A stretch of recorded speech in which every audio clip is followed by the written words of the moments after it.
Hello guys! This is my part 2 of Caramoan video and this is my final video about Bicol Escapade. Before anything else, sa mga magtatanong paano pumunta ng Caramoan, merong pinakamalapit na airport dito which is from Naga, and from Naga pwede na kayong mag-bus papuntang Caramoan. May mga trip naman papunta dito, pero make sure na alamin nyo rin kung ano yung last trip kasi medyo liblib nga yung way papunta dito sa lugar na to, and baka lang na hindi sila 24 hours na may trip papuntang Caramoan. Sa mga gustong mag-island hopping, marami daw jump point dito sa Caramoan, pero kami, pinili namin itong Paniman kasi ito yung mas accessible for us. May mga beachfront resort din kasi siya, and of course, meron doon tourism booth kung saan accessible yung inquiry about boat rental kung gusto namin mag-DIY or mag-walk-in. Buti na lang nag-extend kami ng another day kasi yung original plan talaga namin maglo-long trip lang kami since yun yung parang feeling namin mas sulit dun sa trip and dun sa stay namin sa Caramoan. Pero naisip namin na sa Caramoan na kami, tapos hindi pa namin napupuntahan yung mga ibang island, and we heard na mas magandang araw yung mga island sa short trip, yung mga rock formation.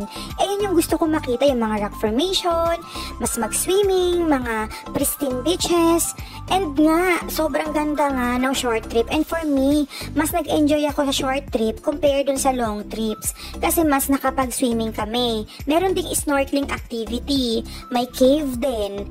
Kaya para sa akin, kahit na short trip lang yung puntahan nyo, kahit 2 beses kayo or 2 araw kayo mag-short trip, sobra nang worthy ang trip nyo. Tapos hindi pa siya masyadong crowded or touristy. Kahit nasabihin natin na around year 2000 daw, naging sobrang sikat yung Caramoan kasi nga ginagamit yung lugar na to sa Survivor reality show. Kasi nga daw dahil sa mga resources na mayroon sa lugar, tapos sobrang nga daw tropical, raw, tapos good na good daw to para sa shooting setup nila.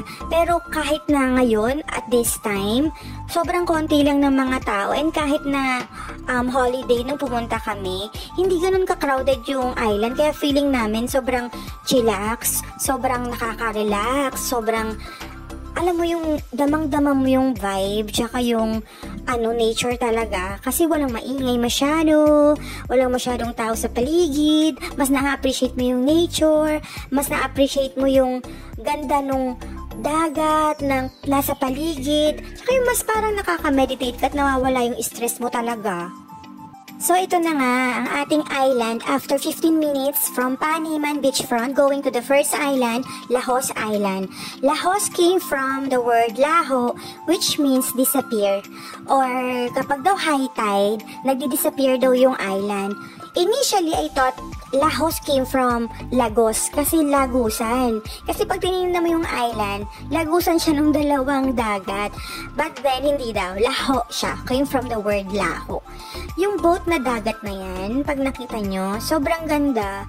Yung shore niya, may pinong buhangin, yung water sobrang clear, tapos warm yung water niya kaya masarap paliguan. Medyo nagstay kami ng matagal dito kasi in-enjoy namin yung view, tapos nilibot namin yung island. Medyo malaki siya, and ito raw yung isa sa pinakamalaki dun sa mga short trips. And be careful lang guys kasi nga summertime, pag sobrang init, may mga jellyfish dun sa water.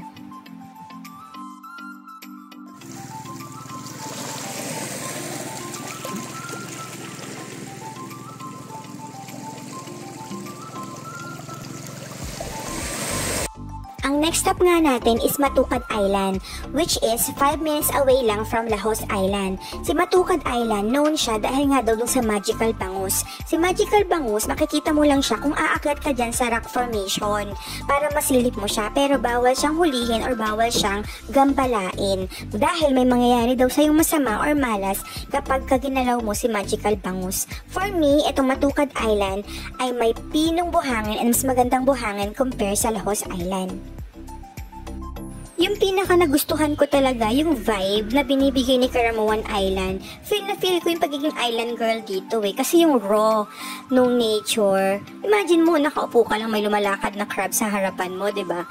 Tapos, bukod dyan sa crab, ang dami pang mga seashells na lumalakad-lakad din sa paligid. Itong island na pinag-stayan namin ngayon, dito kami nag-lunch. I think Cagbanilad Island din to, pero sa likod lang siya. Tapos, during this time, low tide siya, kaya stay kami dito. Pag daw high tide, hindi namin to mapupuntahan. Yung isa sa mga attraction na meron dito sa lugar na to, yung cave. Pero hindi talaga siya cave. Para siyang malaking hole lang na pwede mong pasukin, tapos meron lang siyang lagusan to other side of the dagat. Tapos alam mo, yung feel dito sa lugar na to, sobrang parang, ang sarap, ang presko, ang chill, nakaka-relax. Yung stress mo tanggal talaga. Medyo matagal din kami nagstay dito kasi nga nag-lunch kami, tapos nag-swim kami. Tapos in-explore pa namin itong cave na to. Kasi na-curious nga kami kung ano ba talagang klaseng cave ba siya, cave ba siya, or ano lang. Pero yun nga, parang ano lang siya, lagusan lang siya. So parang pupunta kami sa loob, tapos tinignan namin kung anong meron, kung may mga limestone ba, kung may mga stalagmite ba dyan, ganon. Wala namang amoy or whatsoever dito. Alam mo yung parang untouchable pa talaga siya. Wala pang mga vandalism, etc. Mayroong mga naiwang mga bag. Ewan ko kung dahil ba yun sa mga nag-shooting before ng Survivor or something, or dahil sa mga turista na naiwan yung mga gamit nila. But then, alam mong sobrang raw pa nung feeling nung island. So, ito nga yung yung lagusan. Tapos makikita mo lang yung other side nung dagat.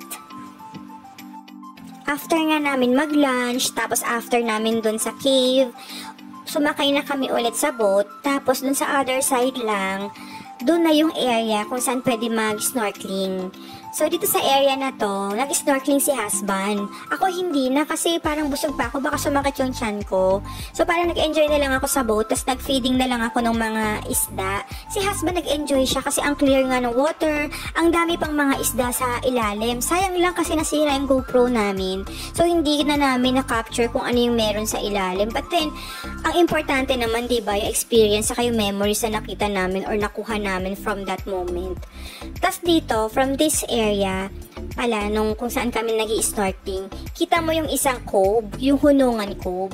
Yung Hunungan Cove na yon or island na yon, handun mostly yung staff and crew ng mga Survivor friends.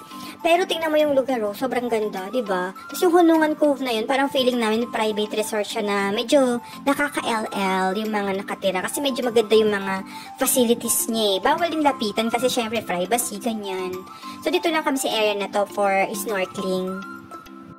Habang nag-snorkeling si husband, ako naman in-appreciate ko talaga yung beauty ng paligid. Kasi kung wala ka dun sa mga islands, yung paligid niya, grabe ang ganda ng mga mountains, yung green na paligid, tapos may dagat ka, tapos pwede ka mag-snorkeling, grabe naman talaga. Thank you Lord for the privilege and for these blessings in life, diba? So after nga nito, dumiretso na kami sa Minalahos Island. Sa Minalahos Island, medyo maliit na lang siya. Actually, yung mga susunod na island, maliit na lang siya. But then, same pa din, maganda pa din, maganda yung sand niya, naligo pa rin kami dito, in-enjoy pa rin namin yung tubig, konti lang din yung tao, siguro kami yung una, tapos may mga sumunod lang mga 2 groups, pero hindi pa rin crowded, kasi nga, yun nga, mini-maintain nila na i-ensure na hindi maging crowded yung mga area. Kaya para ikaw, as a tourist, sobrang mas ma-appreciate mo yung lugar, yung mga rock formation, makapag-aura-aura ka dyan. And yun nga, feeling mo solo mo yung island, diba? Ang dami naming moments talaga dyan. Then yung last stop namin, I think Cagbanilad Island. Hindi ko na ito masyadong na-videohan, alam nyo ba? Konti lang talaga. Kasi parang sobrang in-enjoy namin yung paligid. Parang nakalimutan ko na mag-video. Tapos, sabi ko, parang last na ba to? Last na island na ba to? Tapos bukas, uwi na ba tayo? Kasi parang nakakasepang. Kahit hindi pa kami tapos mag-island hopping. Parang gusto pa namin mag-extend. Pero syempre, hanggang dun lang yung pwede namin i-live, diba? Kailangan na namin bumiyahe pa uwi sa amin, tumalik sa reality. Pero siguro, sobrang thankful namin na naranasan namin yung ganito kagandang lugar. And sobrang blessed namin na na-experience namin na makapunta dito sa lugar na to. And maybe someday in the future, makabalik kami.